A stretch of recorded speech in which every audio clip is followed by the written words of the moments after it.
Okay, so I was looking at the schedule, and today we're supposed to do like Lappy, L apply, S apply, and things like that.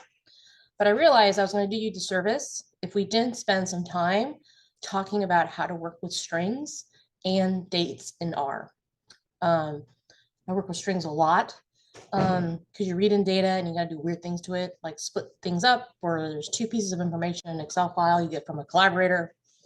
And then if any one of you has tried to work with dates in Excel, you know that dates are a special beast, right? And can be kind of challenging. So we're going to spend today looking at those two concepts.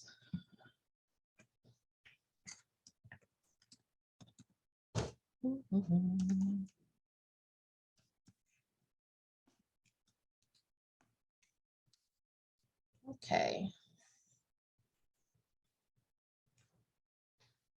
All right, so we're going to warm up with our functions to remind ourselves how to do that.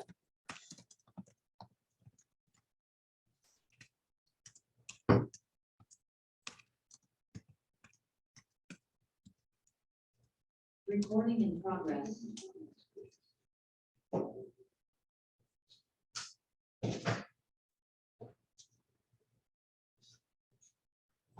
All right, so let's write a function that's going to create a message. If it rained today, did you bring an umbrella? Okay, so it's kind of similar to the toilet paper Halloween message that we practiced last class.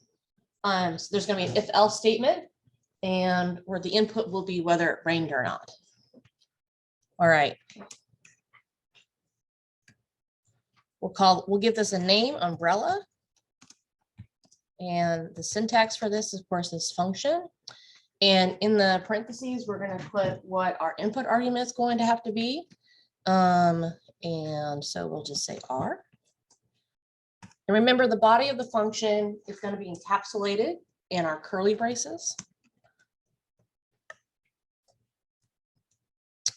So we want the function to return a message about whether you brought your umbrella, depending on whether it rained. So if R equals rain, so this is a logic, right? And remember, if else statements also get encapsulated in curly braces. So now we're going to set up what happens, the message that will be generated when the condition is true.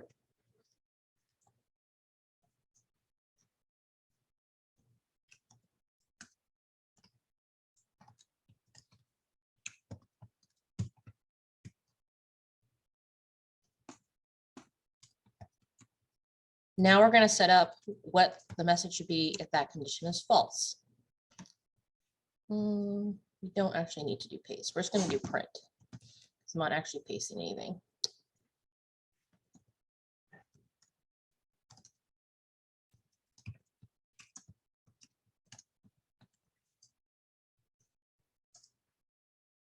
Okay, so we've generated what the message should be, but we need to assign it to an object so that the function can spit it back out.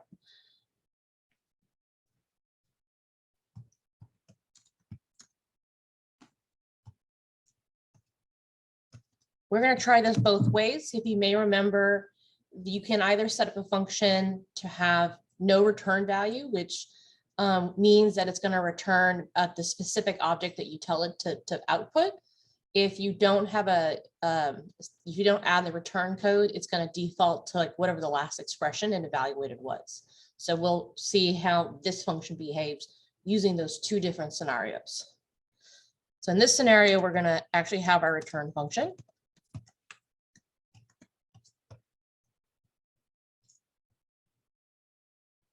Save this. I need to go to the right place.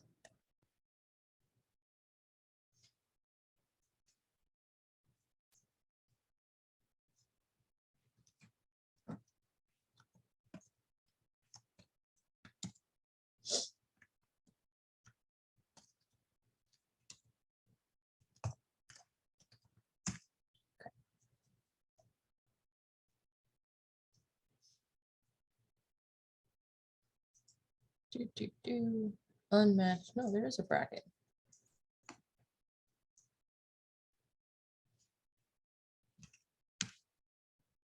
Yeah, else. Maybe just try this. There we go. That's what it wants.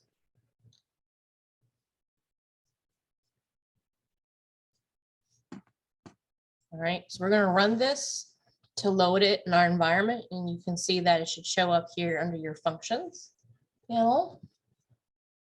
So now we can use it.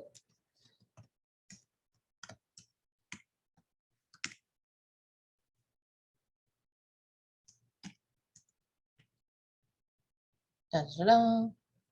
Okay, so let's repeat this and not have the return function. So I'm gonna just make a small change here and call this 2 and get rid of this.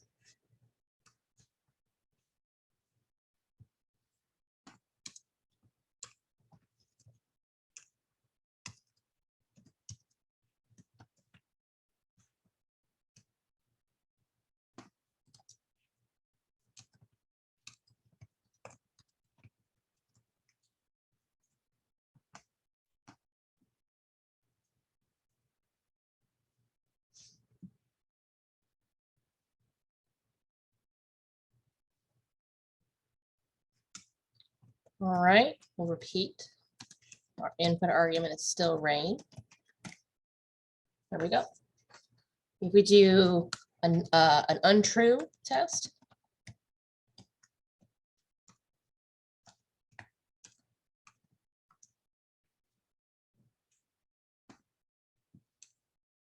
okay.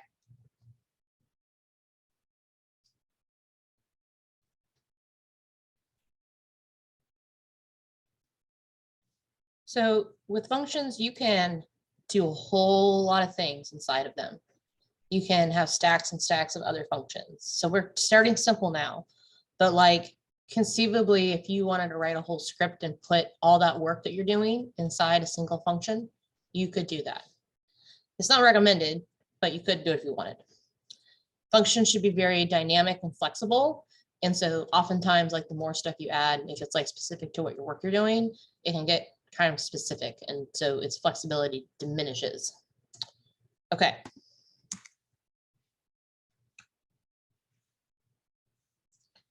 All right, so before I move on to start talking about working with strings, how do you guys feel about functions?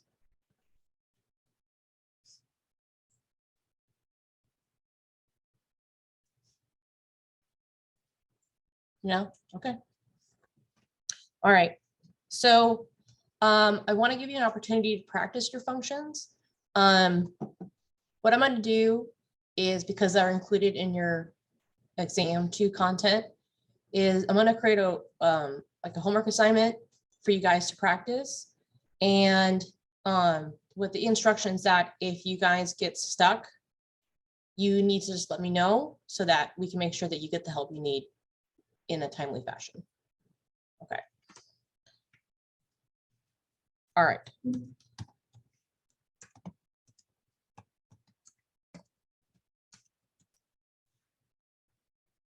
Okay, so the practice data that we're going to use for this, let's bring up, what's the easiest? Probably Tiny Fish. Is that the best one? Where am I? Nope, I got to fix my working directory. I'm in a weird place.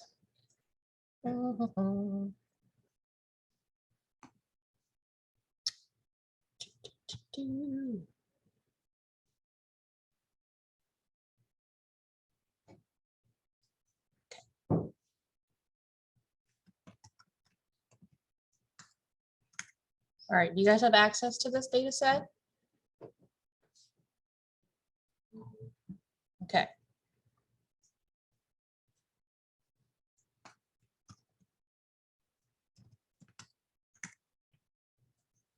Okay, so it loaded in as Tiny Fish. It's kind of verbose. We're going to just reassign that to D to make our life easy. Okay.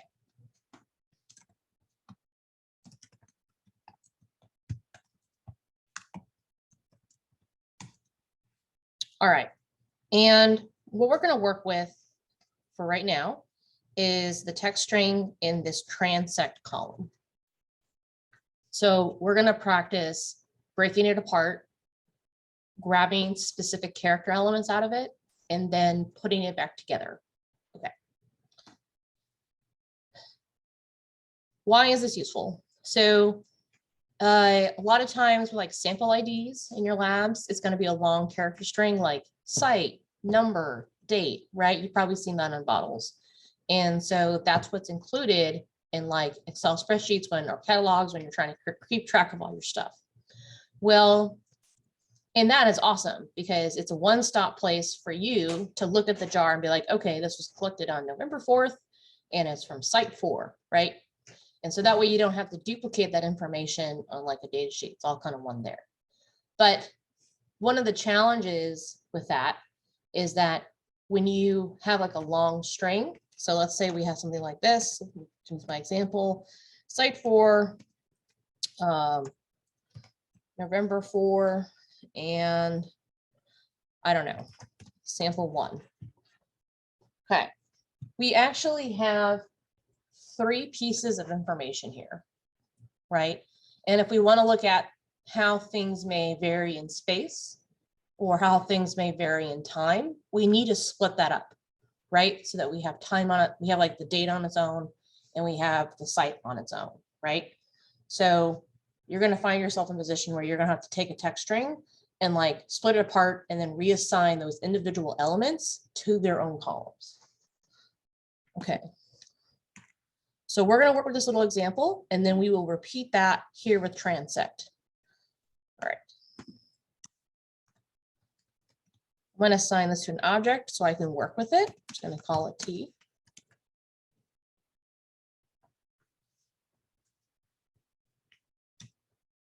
Now go ahead and load up library tidyverse. There's a package in it called stringer that houses all these functions we're going to work with.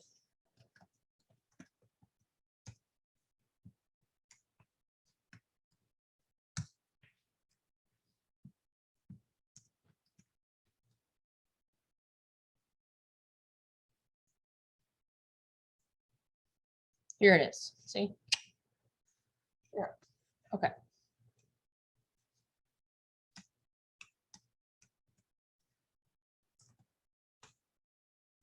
How do I break? I'm going to part the text string into 3 individual elements. Okay.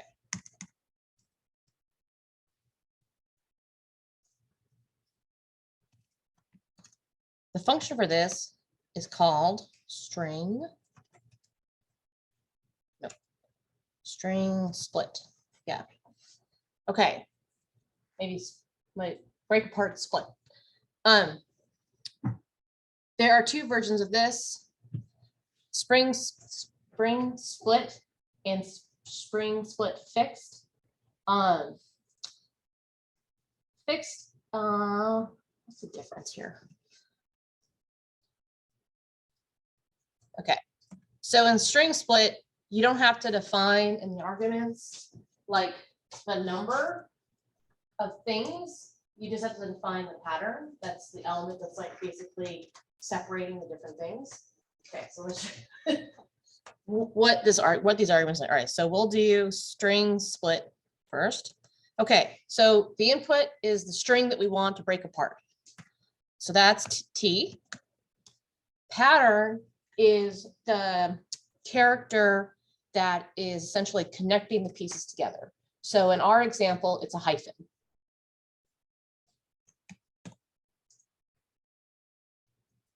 Okay. Right, and I did not define N because this isn't requiring that we tell it how many elements should it create. It just is going to take that basically kind of like the limiter and be like, okay, wherever this is, I'm going to split it apart. So we should have 3 things here when I type B. Da, da, da, da.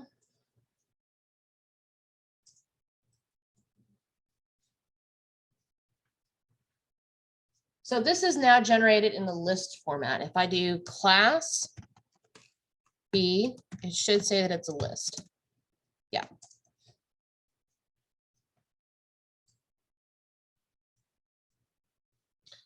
So in this example, let's say we want to assign site to its own object. We have to use indexing to grab that out.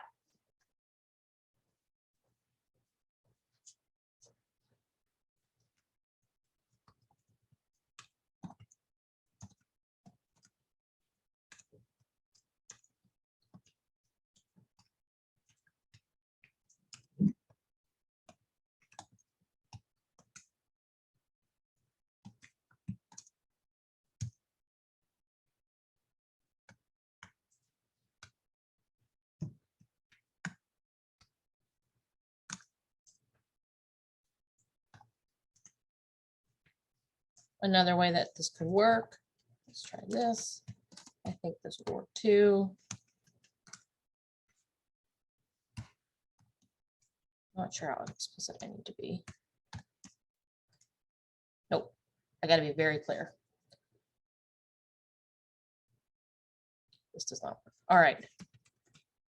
So in this indexing, it's a list, the first part, and then there are 3 different elements here. So let's grab out the date next.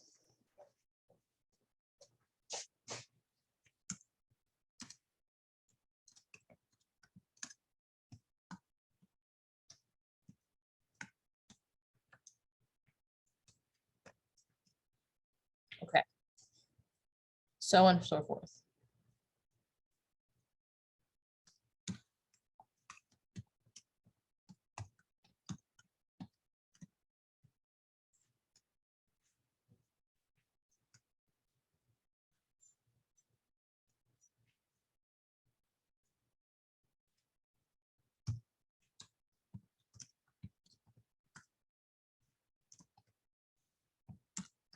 Okay, so this is the other version of it that's a little bit more stringent. So again, very similar, our text string that we're putting in is T. The pattern that we're using to split is our hyphen. And now we need to define the number of elements it should return. So if we say 3, it's going to act just like string split.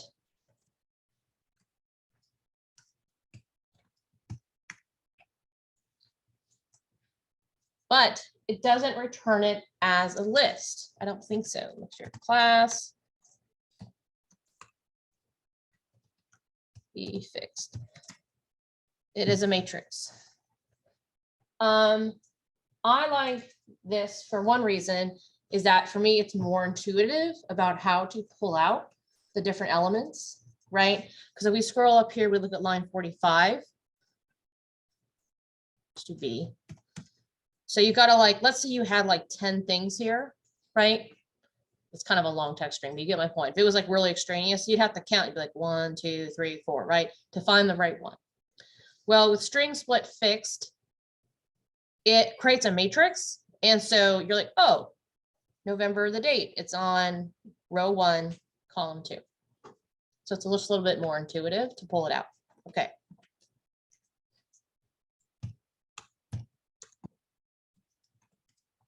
The same thing, we're going to use indexing. So I'm going to pull out the date here. So it's in row 1 in column 2.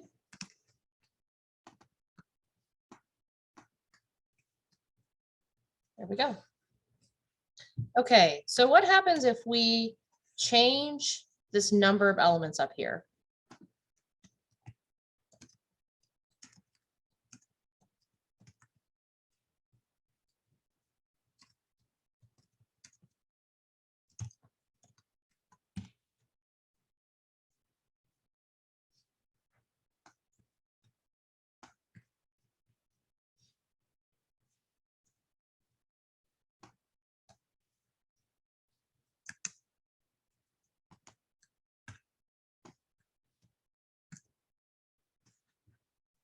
So it's okay, I'm only going to return 2 elements.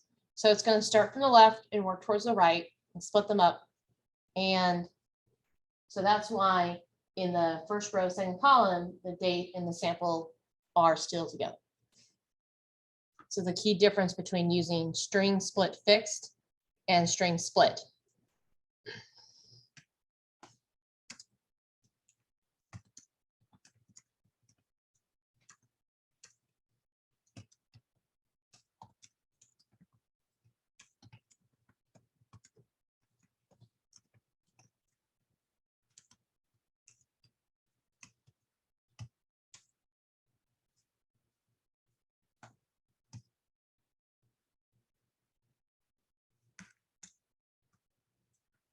All right, so let's go back to our data set and we're going to split up that transect ID into 3 separate elements and then assign each of them to a new column in that data frame.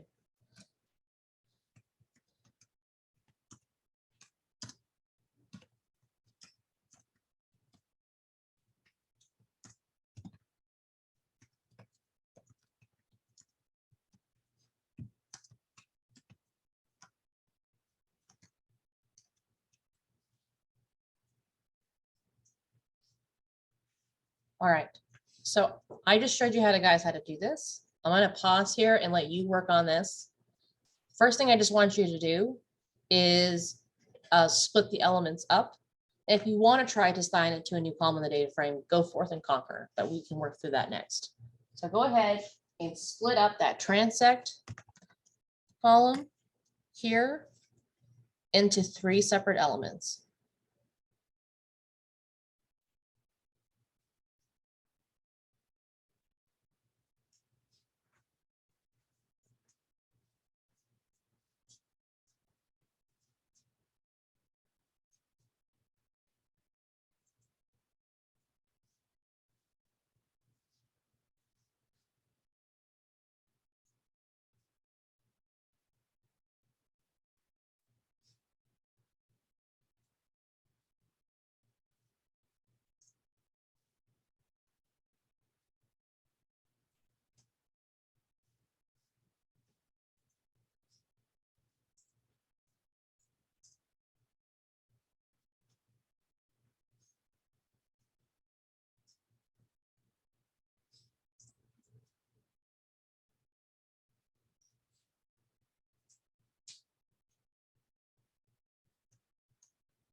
Anyone having trouble?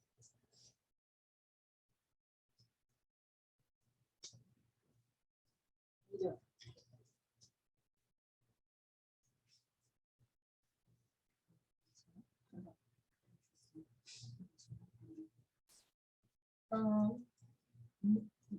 Let's see here. So the D transect is going to be your input data using the string split fix function.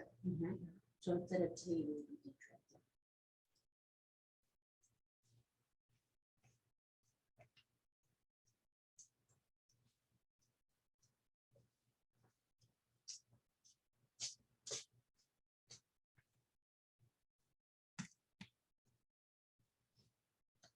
Okay, so this is how we do this.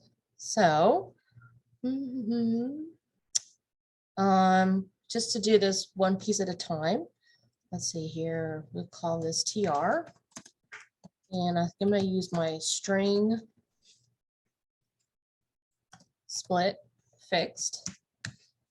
So my input is, I'm going to call the column transect from that data frame. The pattern, like before, is a hyphen. And then there are 3 things. So n equals 3.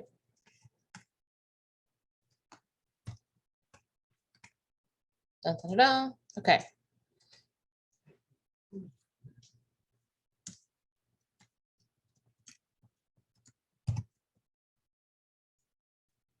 What we really want to do is assign this, is assign each element to their own column.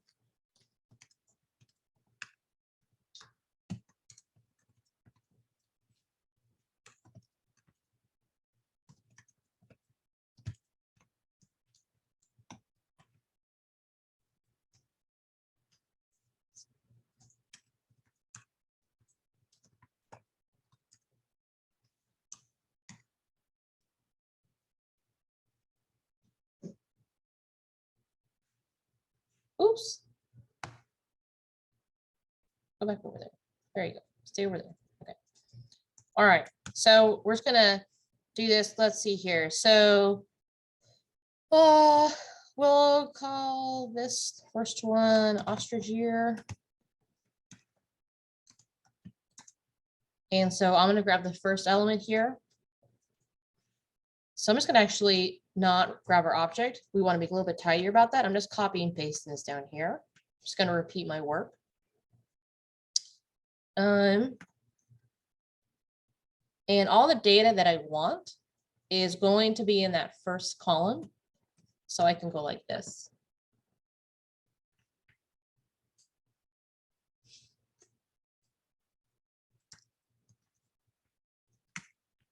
You see that we have a new column here called ostrich ear. It's okay if this kind of look is not immediately intuitive. It is completely cool to create a separate object, like I've done on line 64, and do this.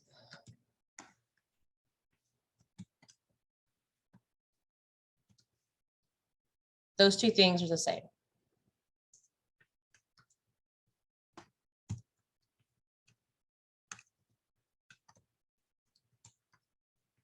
Okay. If we want to create a column for this middle element,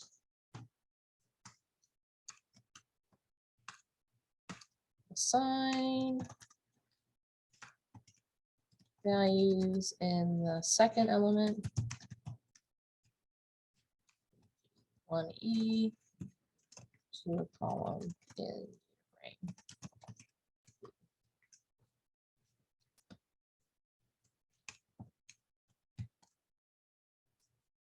So if we look at TR, we've already extracted it. Right here. So we're just going to grab things in the second column.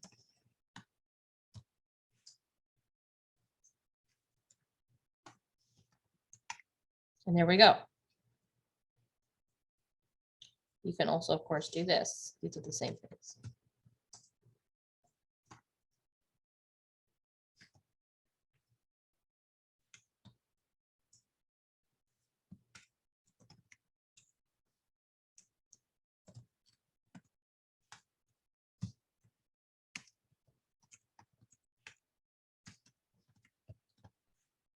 So for me, when I am trying to just grab one thing out of a text string, I may do something like this. Because if I needed to grab out each one of those, I'm like repeating the string split fixed, and it's just a little less efficient versus just creating an object and just grabbing each one. So if I'm trying to do this, let's see here. So I'll finish this off. And then let's say I'm happy, right? And really, let's be honest, we don't need to keep the object TR around. It just was kind of a bit of scratch, right? So let's say you're done. You're like, oh, I'm done with TR. I don't want it to like clutter up my stuff. You can use the remove function, remove TR, and that'll take it away from your environment. So if I type TR in here, it's going to say not found. I've taken it out of the environment.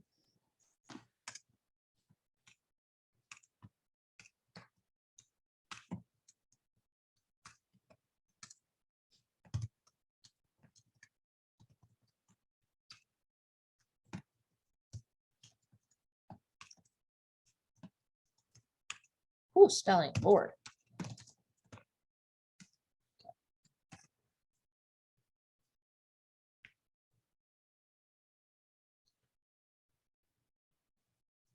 You can also extract different elements from a text string using a function called, it's a little different, string, let me get this right. So, yes, strings, but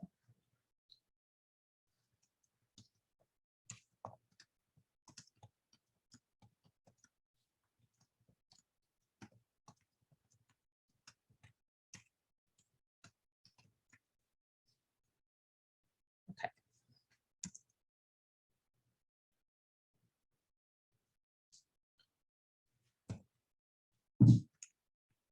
All right, so we're back to our original example here. our simple one.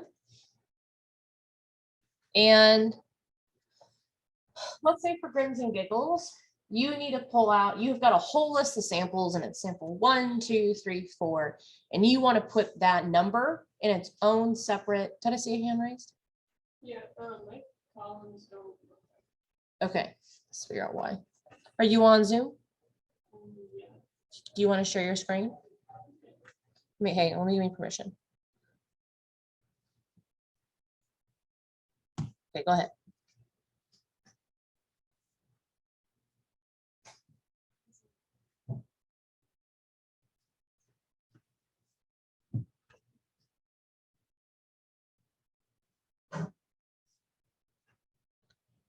Okay, where's your issue? So, it just looks like this with like a bunch of quotation columns. Yeah, that's right. So you've created an object that's like split them up. So like if you wanted to, so you've done this, yeah. So like if you wanted to grab the date out of the first column out of here, right? It would be D, like ostrich ear, and then it would just be TR bracket comma 1, because you're grabbing everything in the first column. Okay, I just don't know why the like headings didn't pop up. So you, when you assign, it creates a matrix. It's not a data frame. Okay.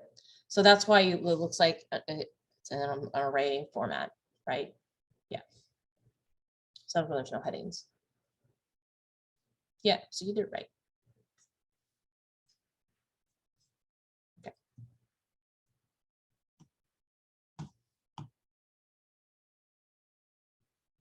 Okay. I'm gonna use.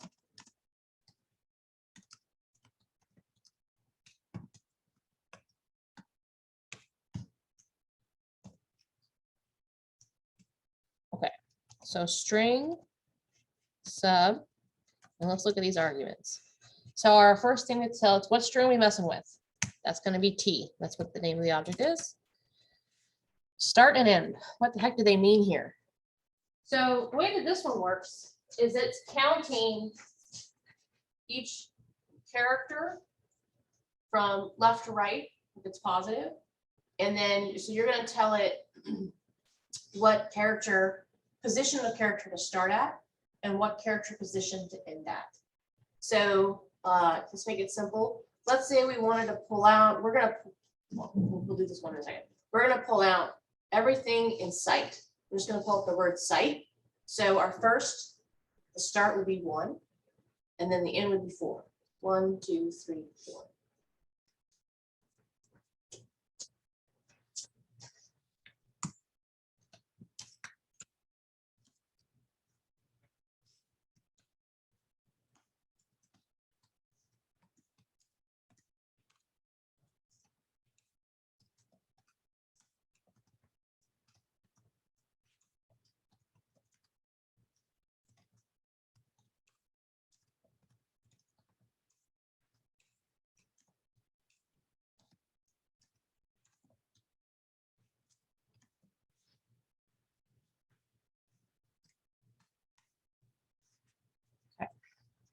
All right, so as I said before, let's say we're in a position where we actually want to pull out this number 1. How does that go?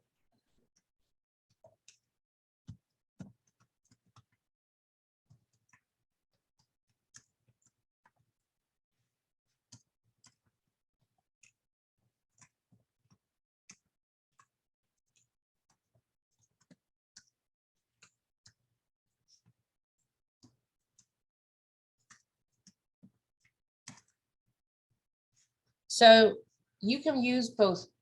If you use positive numbers here, it's going to read the text string left to right. If you use negative numbers, it's going to read the text string right to left.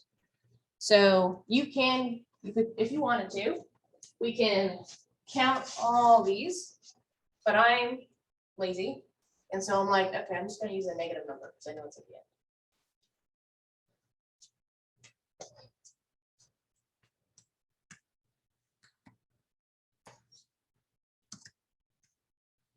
You're only grabbing 1, your start and end positions are the same value.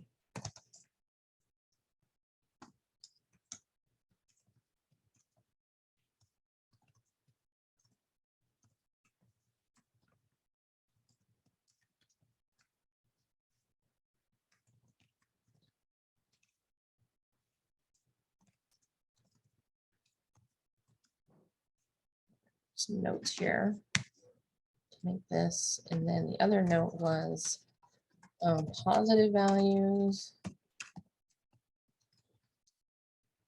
for start and end arguments. Have our read the string left to right. Negative values.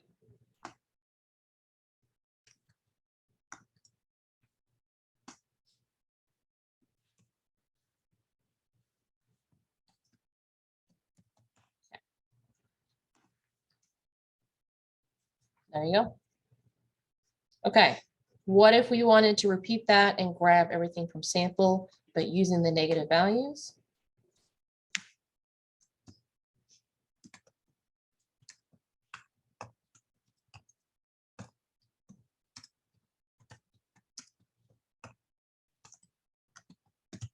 Okay.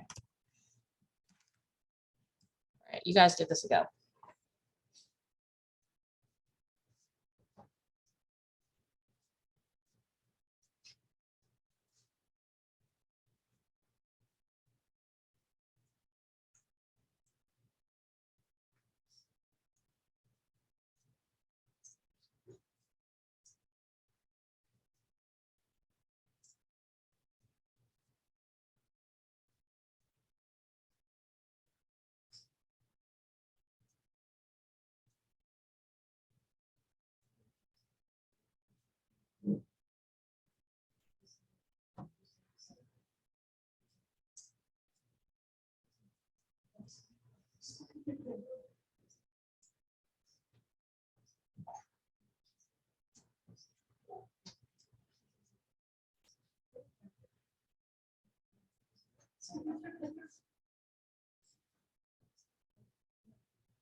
All right, how are we doing?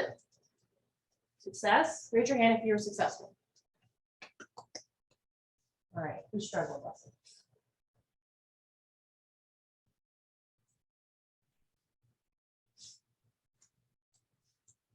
All right, let's try this out. So our input text is T. Our start is going to be, I got to count. I'm going to count backwards. So -1, 1, 2, 3, 4, 5, 6, 7. My end is -7 because I'm starting from the back.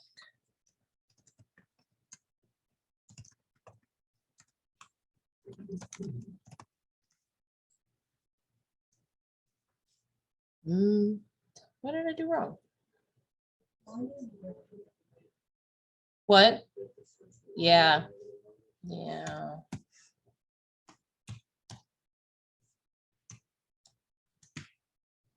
Hey.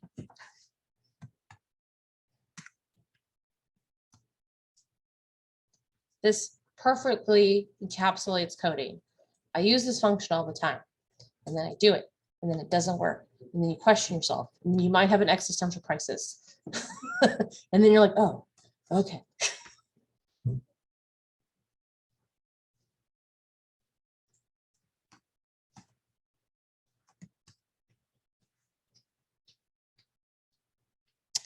What's a other good one?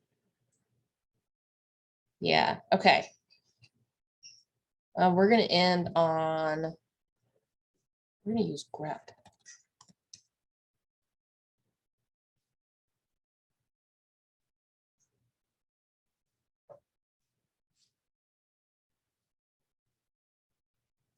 So sometimes you want to identify a particular pattern in your text that's very consistent.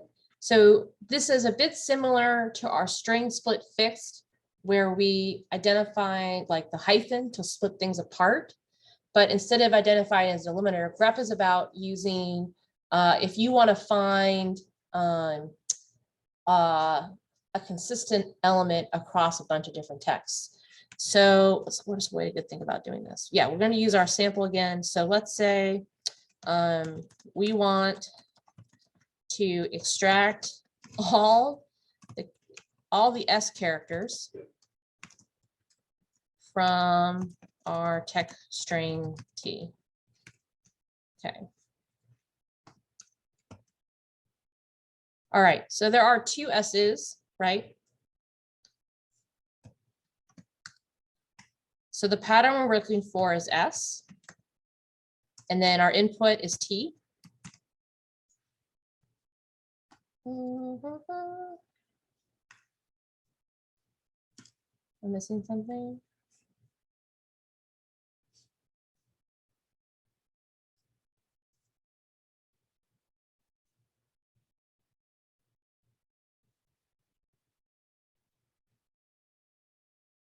Okay.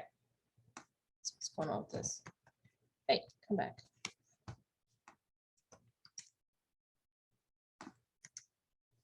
All right.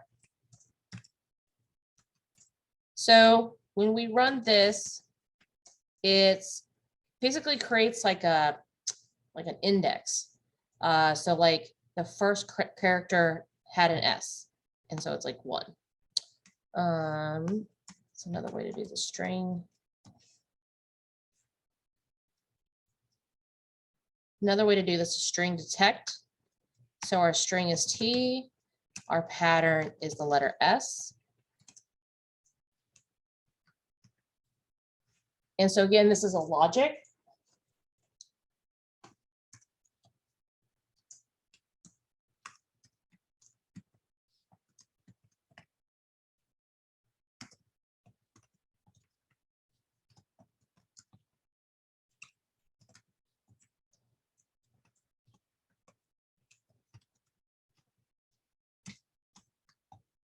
Okay.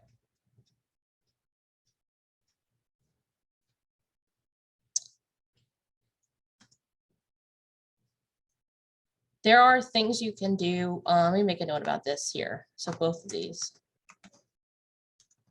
You can use the asterisk notation to indicate a string pattern like this. So why is this useful? This would be useful, let's say, useful if, let's say, an undergraduate, not, you know what, I'm gonna take this back. I'm not naming names. A student was kind enough to was identifying samples, organisms, to species name, but they occasionally misspelled the species name, right? So if you try to aggregate by the name, right, because it's got a bunch of errors in it, you're not gonna be like, oh, it's not just P California. If there's like P California and California spelled wrong, you're gonna like accidentally generate like groups of like 3 different things if there's 3 different spellings of that. So this is a way to like find things that have like this problem in it, and then you can go fix it.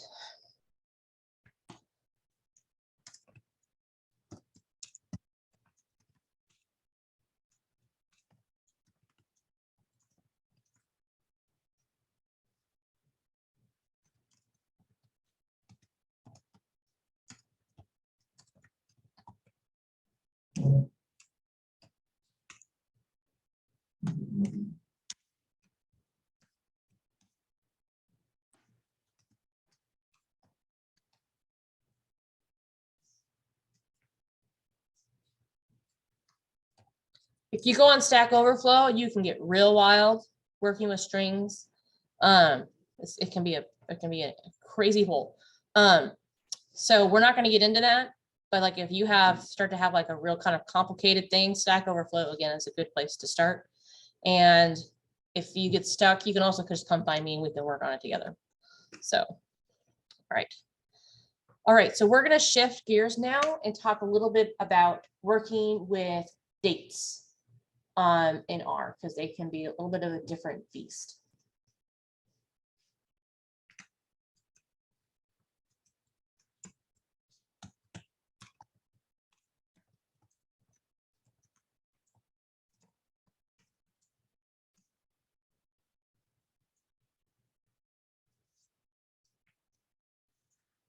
Okay. I'm going to make a data.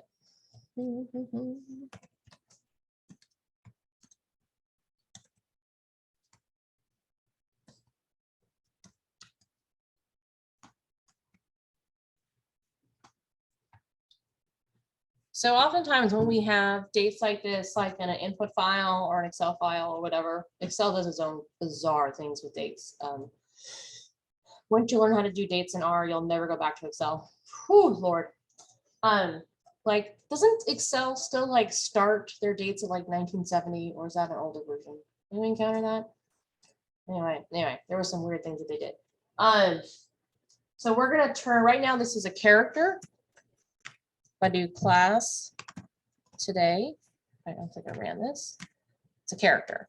So a date is actually a number. It has a lot of information in it. There's years, there's months, there's days. There's also a time element that we're not talking about, but like we'll just work with the date right now. So there's a lot of information packed into this. So we need to be able to basically get R to recognize all the cool information that's involved in this supposed text string. Okay. So R base has functions to work with dates. I find them to be quite cumbersome, to be honest. So there's a package that makes it a lot easier to work with these called lubridate. I know, puns are fun. So go ahead and install the package lubridate.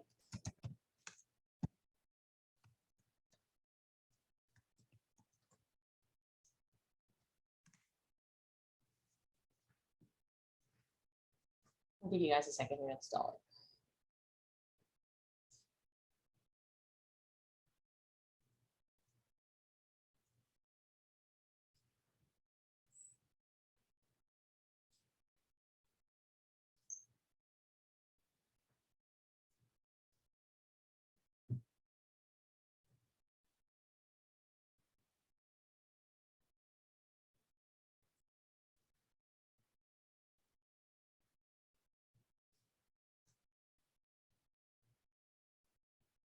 A success? All right, cool.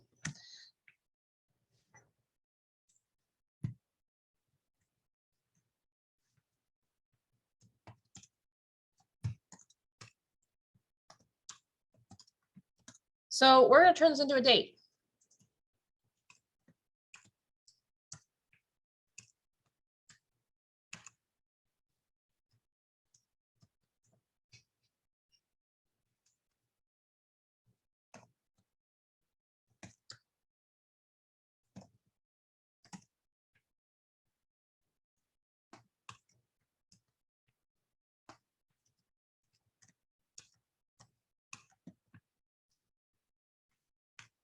So when I run this now, no longer a character, it's considered a date. So it's got some special things about it. All right. So let's say we want to try to extract the year out of here.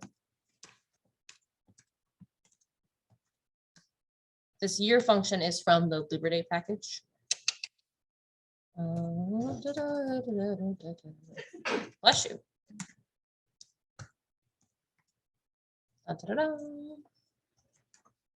Let's say we want to get the month out.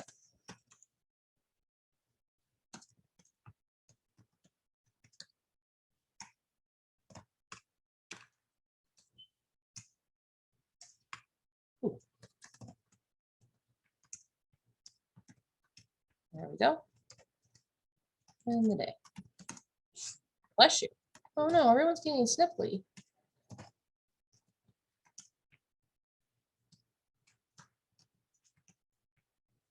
Cool. So this is really useful if you're, you need to aggregate something by day, and you can do it using the full date. It just kind of gets kind of complicated. I guess for me, it's easier sometimes just to split a date up into like year, month, day in the separate columns and do my aggregations that way. So, but both ways are fine. Okay.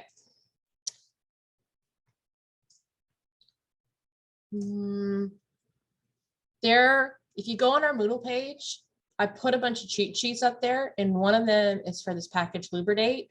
There are a bunch of super cool functions that you can use. For example, finding the difference in time between two dates. I think let me see if I can do this on the fly. So we have a date, that's today. Let's do the first. I'm going to try to find the difference between these two dates. So I'm going like this. And now I'm just going to repeat everything I just did here. I'm just going to turn this into a date.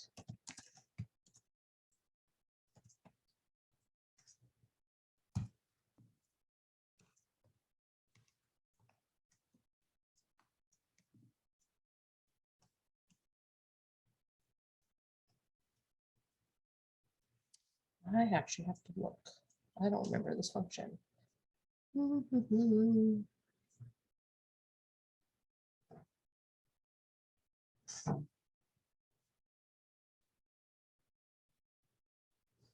don't know about you, but I have a folder in my computer that's just full of like weird R things that I need sometimes.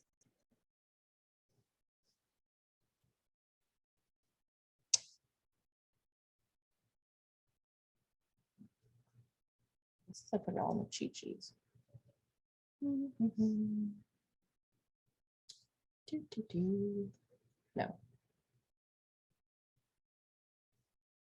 Oh, that's annoying. Fine. Now I really want to find this cheat sheet.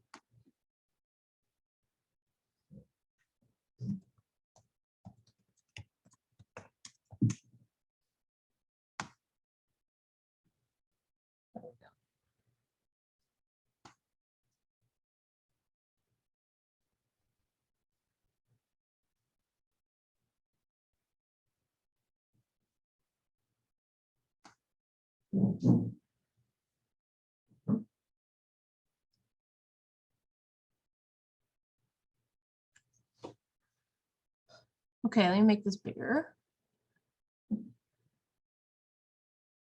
That's fine, go away.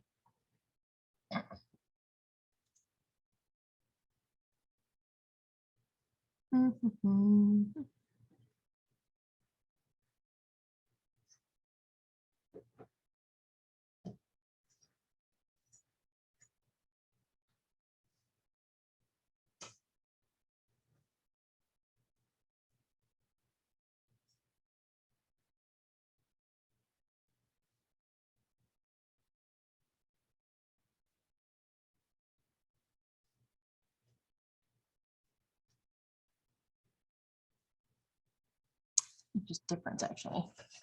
I really recommend you check this out because you can do like, hang on, bring this back up again. You can track, there's functions to like, over to the next page. To like measure periods, you can do durations, you can do like intervals. That's super helpful if you're like trying to like basically like how much things happened in 30 seconds. Like if you had a lot of live data that was collected at high frequency. So diff.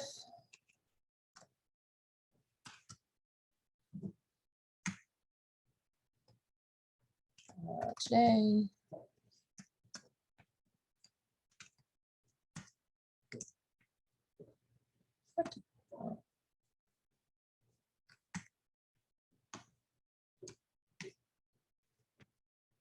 They are data objects.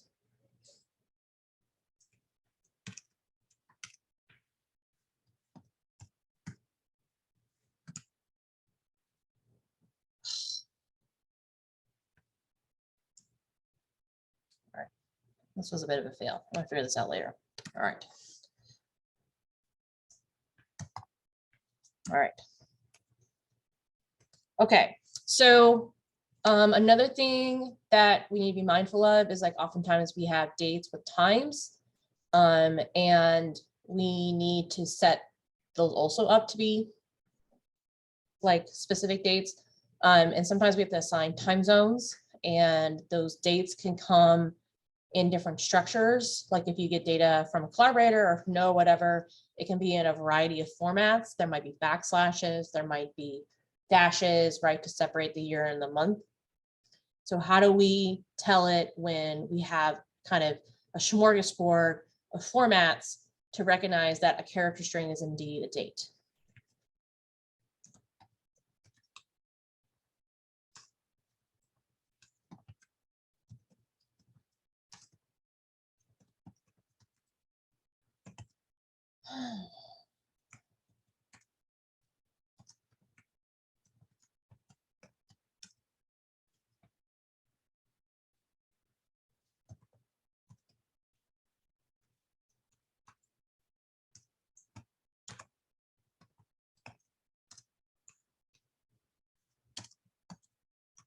Okay, so we'll use right now 2, 2.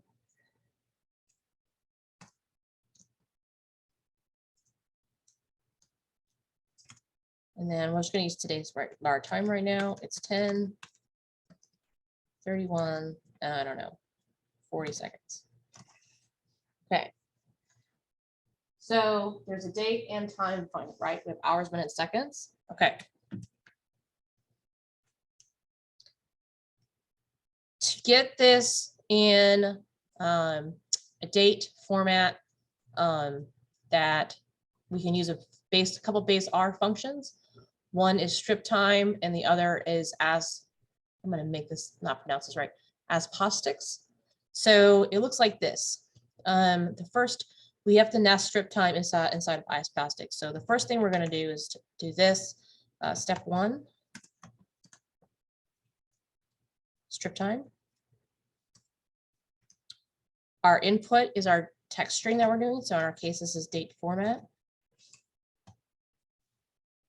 Oh, did I not run this? Oh, that's how happened. Oh.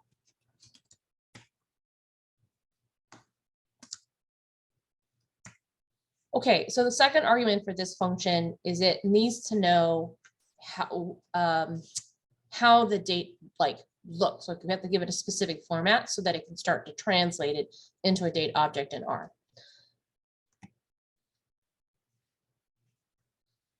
I'm going to do this, try to do this from memory, but we're going to have to bring up a cheat sheet because there's a lot of different codes that you're going to see in a second to indicate these different formats. So these are in quotations, and it's like almost like an operator, but it's a code to indicate the kind of date structure that we have. So %, capital Y, means a 4-digit year.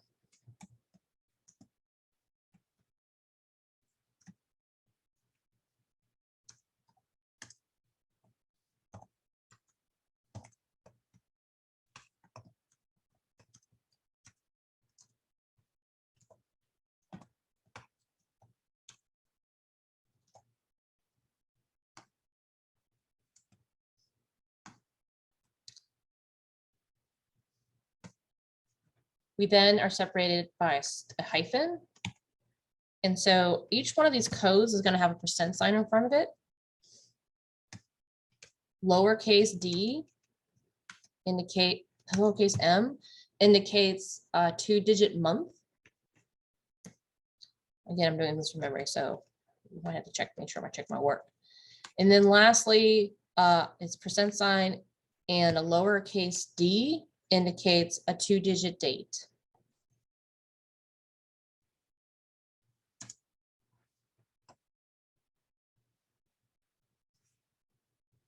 This is not right. This has to go like this. I don't know what I was thinking.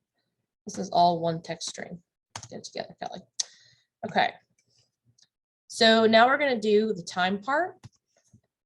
Uppercase H is hour.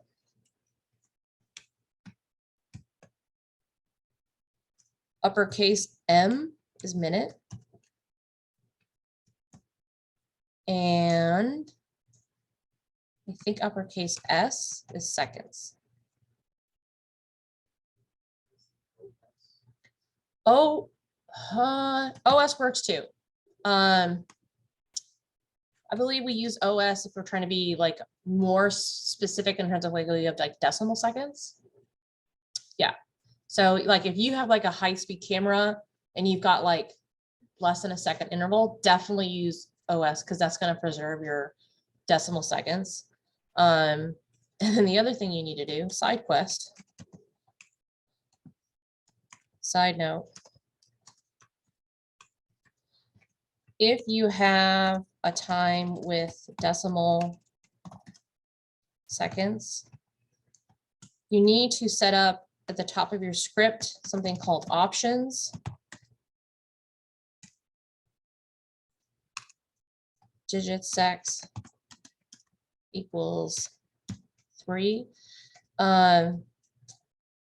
So what this is it's like because let me get this right. So our default's just showing whole seconds, but obviously if you have observations that are within a whole second, right? Because it's at a decimal level, you don't want those to be collapsed and look identical.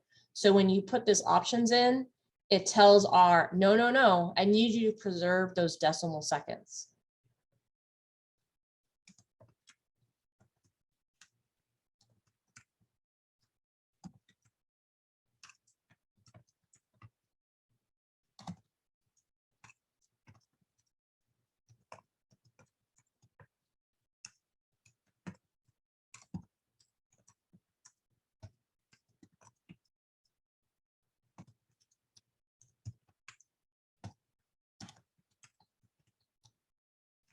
I hope that is clear as mud.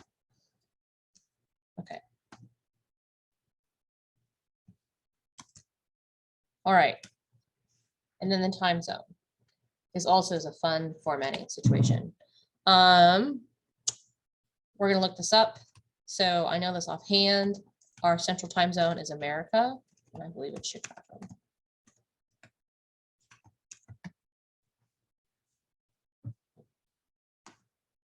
All right. So let me make a note here. We have to, often you will have to look up the codes for the format argument based on how your date time string looks.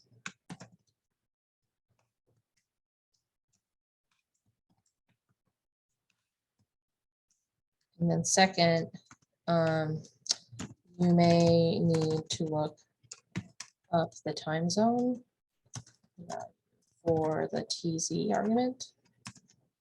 You do not have to, if you want to maintain the time zone that the data was collected in. Okay, so you're thinking to yourself, why do I need to pay attention to that? When we are out in the field, we often use like local time, right? If you're on a ship, sometimes you might use Greenwich Mean Time, which like if we're in the Gulf of Mexico, Greenwich Mean Time is all the way over in the Atlantic. So it's a little bit different. Why does this matter?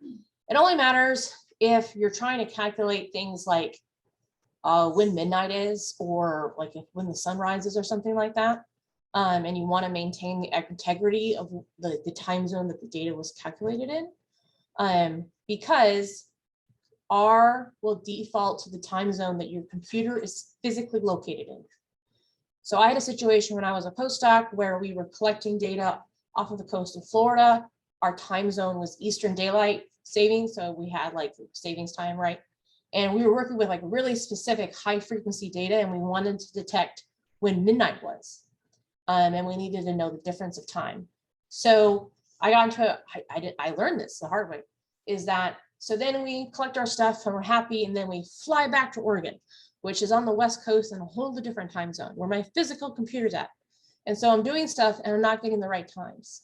The times are messed up. They're not matching with the data sheets. And the reason for that is that because my computer was like, I'm in West Coast time, and the data sheets were set up for East Coast time. So that's why sometimes we have to define the time zones.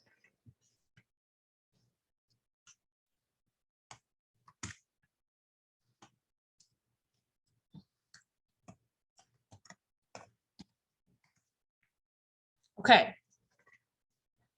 So I ran our strip time line up here, number 133. I'm actually quite proud of myself that it worked. And we see that it no longer is it a character. It's got this fancy new data type to it, POSIXlt.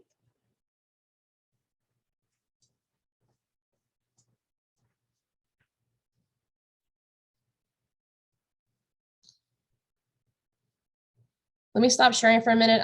We're gonna go online and we're gonna find those. Strip time format. No, I need this to be R.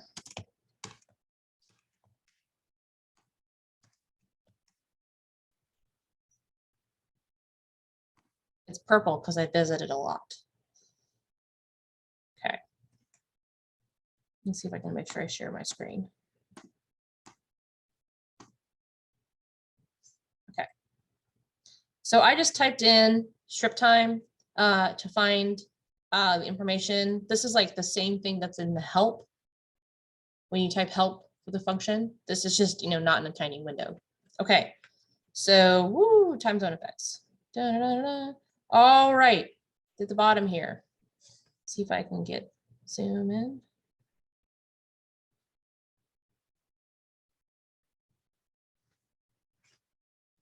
All right, these are the codes I was talking about.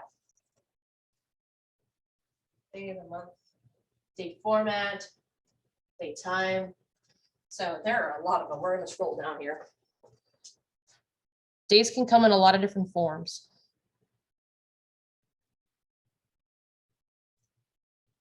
The big H assumes that you have a 24 hours. A capital I is used if you have AM and PM. Here you go. Here's the AM and PM. So these are just the different codes we have to use when we're converting in that formatting thing. Okay, so let's go back to R for a hot second.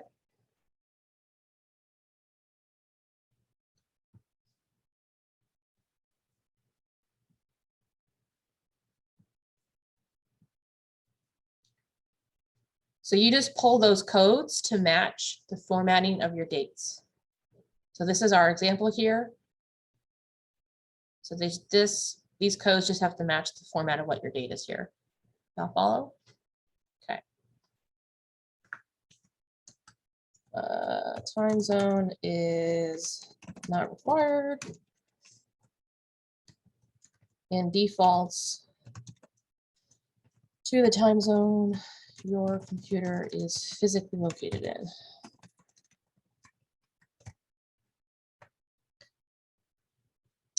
So another right that might matter is like if you're on a laptop in Lafayette and then you're loading a script onto a server in New York, the script's going to pay attention to the server in New York, not you. Okay. So like the time zone. All right. All right. So we kind of went through a lot here with dates. We'll practice this a little bit. Let's look at our schedule real quick before we close, because I know that we're coming up on an exam here. So let me stop sharing this screen for a minute.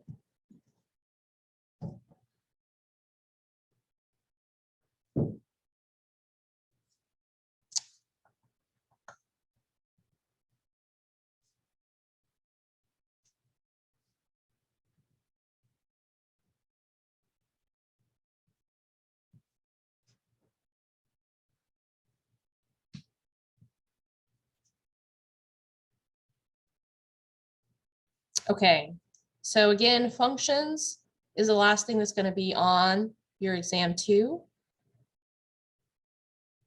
We have a review day next Tuesday.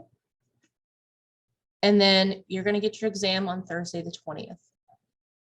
Same format as we had exam 1.